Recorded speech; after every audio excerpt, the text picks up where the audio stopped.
And one of the most important races of this year, this Tuesday, tomorrow, is the retention election for 3 members of the Pennsylvania Supreme Court. The race has attracted lots of national attention and millions of dollars in spending from outside groups. Yeah, a lot of eyes on this one. Fox 43's James Corrigan breaks down the race and its implications for Pennsylvania's future.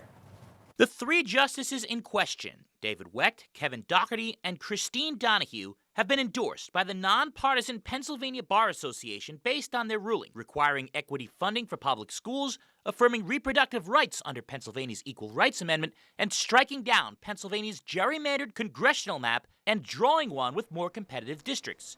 Pennsylvania Democratic Party Chair Eugene DePasquale says while he may not agree with every decision they make, he believes the justices are stewards of the law. They are committed to the law. They are committed to being fair. They also don't always agree. They are doing exactly what judges and justices should do, and that is interpreting the Constitution to the best of their ability. Opponents of the justices argue they have done the opposite. Writer Guy Siraki argues the court's rulings have been inherently partisan, including the court's upholding of then-Governor Tom Wolf's initial COVID-19 restrictions on businesses in April of 2020. A judge, especially a Supreme Court judge, should be fair, impartial, and follow the Constitution. Time and time again, they haven't. They've acted as partisans. They've acted as super legislators. This includes the question of gerrymandering. The court ruled the state's previous congressional map, which gave a more than 2/3 majority to Republicans, violated the state constitution. Siraki argues that decision overstepped the court's boundaries and interfered with the General Assembly's job of drawing the maps. This court threw out Pennsylvania's map before the 2018 election under the theory that too many Republicans were winning. And then the court drew their own map. So I think they violated their bounds by throwing out the map. The new map currently stands at 10-7 Republicans, with 5 districts seen to be competitive in each cycle.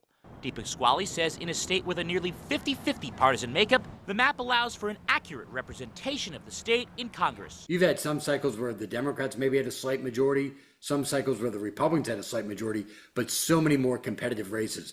They stood up for the principle that it should be politically fair in making sure that the voters pick their politicians, not the politicians pick their voters. Voters have seen ads and mailers for this retention race from the millions in outside money that has poured in to try and unseat the justices. One such mailer alleged the gerrymandered map struck down by the court was the one they actually enacted. That was just an attempt to try to trick voters, particularly Democratic voters. It literally is the gutter politics. While the court eventually struck down school mask mandates in 2021, Republicans have tried to remind voters of COVID restrictions the court said Governor Wolf had the authority to enact. Every time we went to court, whether it was dealing with being able to go to a house of worship, open up a local appliance store, get our kids in school, the Supreme Court gave Governor Wolf unfettered power. With the future of Pennsylvania's judiciary in the balance, Siraki says the justices should be rejected over their partisanship, while DePasquale says their adherence to the law should earn them another term. They haven't been fair, they haven't been impartial, they haven't used common sense,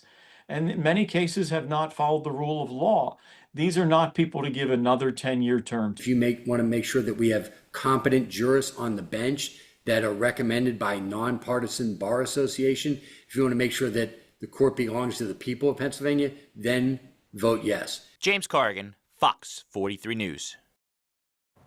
Now, a yes vote would give the justices another term, which they can continue running for until the age of 75 years old. A no vote would trigger another election in 2 years and potentially leave 3 seats on the court vacant all the way until then. Tomorrow will be the day to vote, with many eyeballs at home and outside in Pennsylvania closely watching the results of this. We'll have more important Election Day information for you coming up later this hour.